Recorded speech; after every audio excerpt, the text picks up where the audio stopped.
What's going on YouTube? It's MT Roadside. Come back at you with another video. Today we got a Nissan Maxima that we're going to change the tire on. It's flat.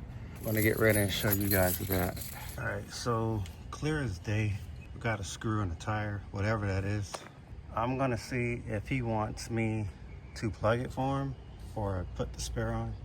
All right, so I'm going to go ahead and plug his tire for free. But you can see my truck is over there where the tire is at. All right, so we did plug it. Everything was successfully plugged. I checked it for the leak. It's not leaking, but this is only temporary, so I don't have to put on the spare. That's why I don't charge.